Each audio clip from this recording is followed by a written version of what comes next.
ወደ ኃጢአት የሚመራን ወደ ኃጢአት ጉዞ እንድንሄድ የሚያደርገን ክፉ ሰዎች እንድንሆን የሚያደርገን ወደ እግዚአብሔር እንዳንቀርብ የሚያደርገን ነገር ምንድነው ከተባለ ምኞት፣ ሀብት እንዲኖረን፣ ዝና እንዲኖረን፣ እነዚህ ሁሉ ነገሮች እንፈልጋቸዋለን። ጤና በራሱ ሀብት አይመስልም። ስለ ጤና ሀብትነት ማወቅ የምትፈልግ ከሆነ ይላሉ የቤተክርስቲያን አባቶቻችን ወደ ህመምተኞች ሂድና ጠይቅ ይላሉ። በነገራችን ላይ ቤተክርስቲያን ሀብትን ወይም ደግሞ ሀብታም መሆንን አትጠላም። አምንሃለሁና ትተኸኝ አታውቅም፣ ያ ሁሉ አለፈ። በስመ አብ ወወልድ ወመንፈስ ቅዱስ አሐዱ አምላክ አሜን። የእግዚአብሔር ስም ይመሰገን ዘንድ እንደምን ቆያችሁ? ምሕረቱ ቸርነቱ መግቦቱ ከኛ ያልተለየ የአባቶቻችን አምላክ ለእግዚአብሔር ስሙ የተመሰገነ ይሁን። አትለይምና እናታችን እመቤታችን ቅድስት ድንግል ማርያም እግዚአብሔር ያከበራቸው የመረጣቸው ቅዱሳን ሁሉ ስማቸው የከበረ የተመሰገነ ይሁን። ለእናንተም እንደሚገባ እንደምን ቆያችሁ? እንደምን ሰነበታችሁ? ይህ በየሳምንቱ በቤተ ዝማሬ እየተዘጋጀ የሚቀርብላችሁ መርሃ ግብራችን ነው። በዛሬው መርሃ ግብራችን ላይ ስለ ምኞት የምንነጋገር ይሆናል።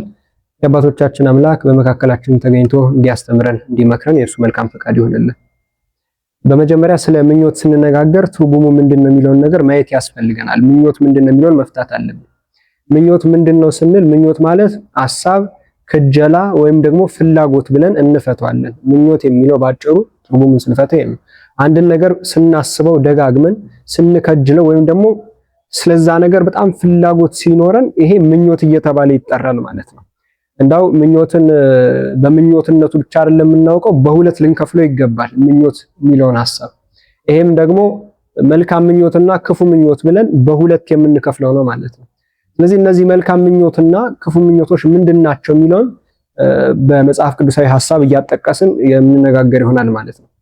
ስለ መልካም ምኞት ስንነጋገር ጠቢቡ ምን እያለ ይናገራል? በመጽሐፈ ምሳሌ ምዕራፍ 11 ላይ የጻድቃን ምኞት በጎ ብቻ ነው ብሎ ይናገራል። ስለዚህ በጎ የሆኑ ምኞቶች፣ መልካም የሆኑ ምኞቶች የማን ምኞቶች ናቸው ማለት ነው? የጻድቃን ምኞቶች ናቸው ማለት ነው።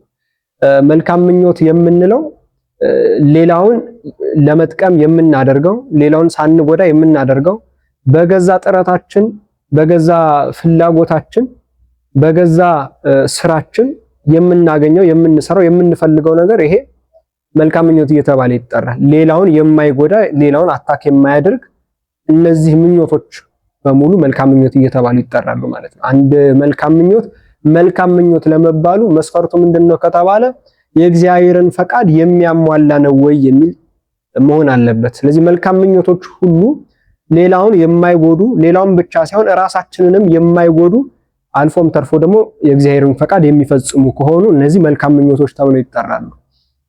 ጠቢቡም እንደተናገረው የጻድቃን ምኞት በጎ ብቻ ነው ብሎ በመጽሐፈ ምሳሌ ምዕራፍ 11 ላይ እንደተናገረው ማለት ነው። ስለዚህ መልካም ምኞት የሚባሉ አሉ ማለት ነው። ሌላው ክፉ ምኞት እያልንም ደግሞ የምንጠራው አለ። ይሄ ክፉ ምኞት ደግሞ ሐዋርያው ያዕቆብ በመልእክቱ ምዕራፍ 1 ቁጥር 15 ላይ የተናገረው ነው። ሲናገር ምን ይላል? ምኞት ጸንሳ ኃጢአትን ወለደች ይላል። ኃጢአትም ካደገች በኋላ ሞትን ወለደች ብሎ ይናገራል። ስለዚህ እንደዚህ አይነት ምኞት ይሄ ክፉ ምኞት እየተባለ ይጠራል ማለት ነው። ምክንያቱም እዚህ ላይ የተጠቀሰው ምኞት ምን የሚጸንስ ስለሆነ ነው? ኃጢአትን የሚጸንስ ስለሆነ፣ ኃጢአትም ደግሞ ካደገች በኋላ ምን የምታመጣ ስለሆነች? ሞትን የምታመጣ ስለሆነች አሁን በሁለቱም በተመለከትናቸው በመጽሐፈ ምሳሌ ምዕራፍ 11 ላይ እና በያዕቆብ መልእክት ምዕራፍ 1 ቁጥር 15 ላይ የተመለከትናቸው ምኞት የሚሉ ቃላቶች ተመሳሳይ ናቸው። እዛኛው ላይ ምኞት ነው፣ እዚህኛው ላይም አሁን የጠቀስነው ላይ ምኞት ነው። ምንድነው የሚለያቸው ከተባለ ግን ተግባሩ ይለያቸዋል ማለት ነው። ስለዚህ በህይወታችን ምንድነው የምንመኘው? እየተመኘነው ያለው ነገር ምንድነው? የሰው ልጅ ውድቀቱ እንኳን ገና ስነ ፍጥረትን ወደኋላ መለስ ብለን ኦሪት ዘፍጥረትን እንኳን ብናነብ አዳም ከወደቀበት አንደኛው ምክንያት በራሱ ምን ስለሆነ? ምኞት ስለሆነ ማለት ነው። እግዚአብሔር እንደው ከፈጠረው በኋላ ሁሉን ነገር ነው የሰጠው። እንስሳትን እንዲገዛ እንዲያስተዳድር ሁሉን ነገር ሰጥቶት ነበር። ነገር ግን አንዲት ነገር ከልክሎት ነበር። እሱ ምንድነው? ዕፀ በለስን ነው። ከዚች ዕፀ በለስ በበላ ቀን ሞትን ምን ትላለህ? ትሞታለህ ብሎ እግዚአብሔር አምላክ ነግሮት ነበር። ታዲያ አዳም ሁሉ የተሰጠው ሆነ ሳለ አንዲቷን የተከለከለችውን ነገር በመመኘቱ ተመኝቶም አልቀረም ያችን በመመገቡ በመብላቱ የሞት ሞትን እንዲሞት ምክንያት ሆኗል ማለት ነው። ስለዚህ በህይወታችን ወደ ኃጢአት የሚመራን ወደ ኃጢአት ጉዞ እንድንሄድ የሚያደርገን ክፉ ሰዎች እንድንሆን የሚያደርገን ወደ እግዚአብሔር እንዳንቀርብ የሚያደርገን ነገር ምንድነው ከተባለ ምኞት ነው። ከምኞትም የትኛው ምኞት ነው ከተባለ ክፉ ምኞት መሆኑን መረዳት መቻል አለብን ማለት ነው። ስለዚህ ዛሬ የምንመኛቸው ነገሮች ከፈቃደ እግዚአብሔር የወጡ ናቸው ወይ? ክፉ ምኞት ማለት አንድም ሌላውን እየጎዳን እኛ ብቻ የምንጠቀምበት ነገር ከሆነ ይሄ ክፉ ምኞት ነው። ሌላውን እየጎዳን እኛ የምንጠቀም ከሆነ በሌሎች ጥረት እኛ የምንጠቀም ከሆነ ሌሎችን እየጎዳን ራሳችንን ከፍ የምናደርግበት ነገር ሁሉ ይሄ ክፉ ምኞት እየተባለ ስለሚጠራ ማለት ነው። ስለዚህ ምንድነው እየተመኘን ያለ ነው የሚለው ዋነኛ ጥያቄ ስለሆነ ነው። በአዳምን ብቻ አይደለም የቀድሞውን ሳጥናኤል ያሁኑን ሰይጣንን እንኳን ብንመለከት ከዛ ከትልቅ ማዕረጉ የወረደበት ምክንያት ምንድነው ከተባለን አንደኛ ትዕቢት ነው፣ ሁለተኛ ደግሞ ምኞትም ጭምር ነው። እኔ ነኝ የፈጠርኳችሁ ብሎ በመናገሩም ጭምር ነው። ስለዚህ ምኞታችንን ማስተካከል አለብን የሚለውን ነገር መያዝ አለብን። ምንድነው እየተመኘን ያለ ነው? ክርስቲያኖች ሆነን ሳለ እየተመኘናቸው ያሉ ነገሮች ምንድናቸው የሚለውን ማጤን አለብን። ለምሳሌ ብዙዎቻችን ወጣቶች ነን። በወጣትነታችን ሀብት እንዲኖረን፣ ዝና እንዲኖረን እነዚህን ሁሉ ነገሮች እንፈልጋቸዋለን። ግን እነዚህ ነገሮች ሁሉ ቢሰጡ የምንጠቀምባቸው ልክ መልካም ምኞት እንዳልነው ሌሎችን ለመርዳት እኛም ለመጠቀም ነው ወይስ ደግሞ ሀብት ንብረት ዝና ቢኖረን ለራሳችን ብቻ ሌሎችን ለመጉዳት ለራሳችን ብቻ ለመጠቀም? ስለዚህ ምንድነው እየተመኘን ያለ ነው ማለት ይሄ ነው። ብዙ ጊዜ እንደውም ብዙዎቻችን አናስተውለውም እንጂ ጤና በራሱ ሀብት አይመስለንም። ስለ ጤና ሀብትነት ማወቅ የምትፈልግ ከሆነ ይላሉ የቤተክርስቲያን አባቶቻችን ወደ ህመምተኞች ሂድና ጠይቅ ይላሉ። በጣም ታሞ በአልጋ ላይ የተኛን ሰው ምንድነው የምትመኘው ብለን ብንጠይቀው ሀብት፣ ገንዘብ፣ ዝና አይልም። ድህነትን ነው የምናፍቀው፣ ድህነትን ነው የምመኘው ነው የሚለን። ስለዚህ ሁላችንም ዛሬ ያልተረዳነው ትልቁ ነገር ምንድነው ከተባለ ደህንነታችን፣ ጤናችን በራሱ እግዚአብሔር የሰጠን ነፃ ስጦታ መሆኑን አልተረዳንም ብዙዎቻችን። ስለዚህ ደህና መሆናችን፣ ተራምደን ዛሬ መጓዛችን፣ ስራዎችን ስንሰራ በሙሉ ጤንነት ሆነን መስራታችን በራሱ ይሄ ከእግዚአብሔር የተሰጠን ትልቅ ስጦታ ነው። ስለዚህ ሰው ቢያውቅ ኖሮ መልካም ምኞቱን የሚመኘው ጤና ስጠኝ ብሎ ነው፣ ሌላው ሁሉ ስለሚደርስ ማለት ነው። እንደውም ጌታችን በማቴዎስ ወንጌል ምዕራፍ 16 ላይ ሲናገር ምን ብሎ ይናገራል? ሰው ዓለምን ሁሉ ቢያተርፍ ነገር ግን ነፍሱን ቢያጎድል ምን ይጠቅመዋል ይላል። ዛሬ ምኞታችን እኮ ይሄ ነው የብዙዎቻችን። ዓለምን ሁሉ በእጃችን ብንይዝ በእጃችን ብናደርገው በጣም ደስ ይለናል። ነገር ግን ይሄ ሁሉ በእጁ የነበረው ጠቢቡ ሰለሞን የተናገረውን ብንሰማ ይሄንን አለ። ምን አለ? ከሰማይ በታች ምንም አዲስ ነገር የለም ብሎ ተናገረ ጠቢቡ። ባርጉ ጠቢቡ ሰለሞን ማስተዋልና ጥበብ የተሰጠው ከሱም በፊት ከርሱም በኋላ እንደርሱ ያለ ጠቢብ እንዳይነሳ አድርጎ እግዚአብሔር ጸጋን ሀብትን የሰጠው ሰው ነው። ታዲያ ይሄ ሰው መጨረሻ ላይ የተናገረው ነገር ሁሉ ከንቱ የከንቱ ነው ብሎ ነው የተናገረው።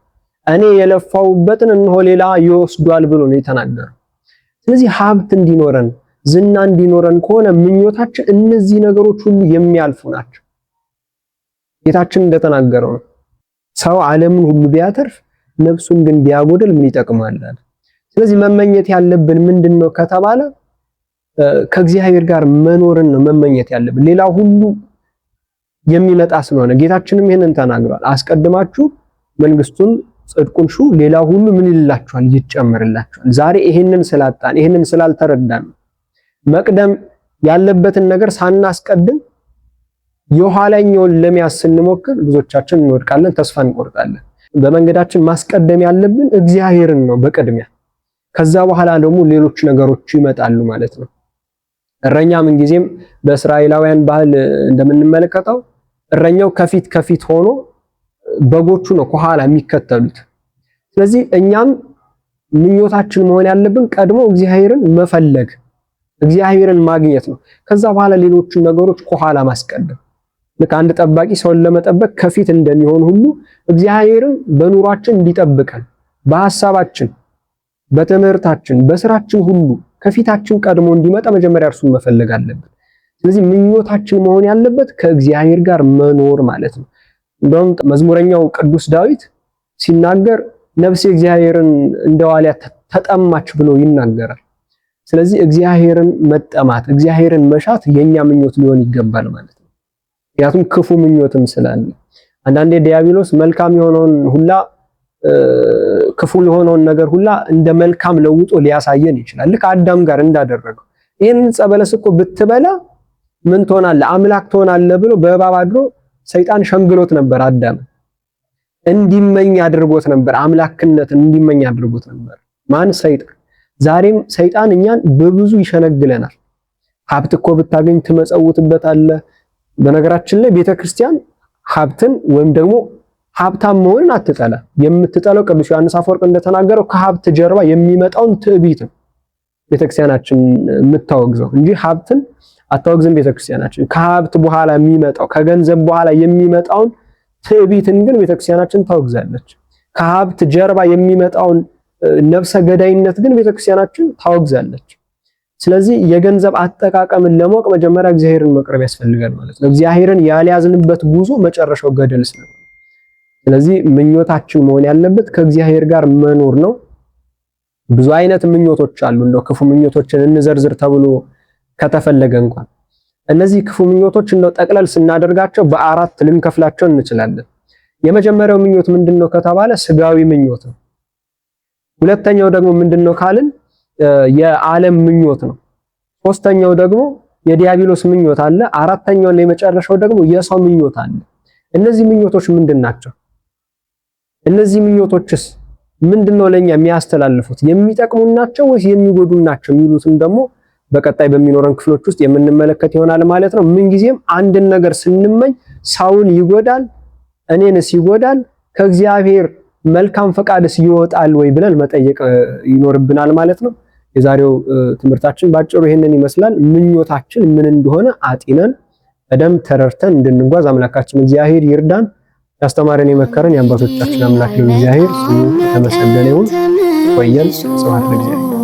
ላያዳግም ሄዷል እንባዬን አፍስሶ በመስቀል ላይ ሆነ ችንካር ታይቶኛል።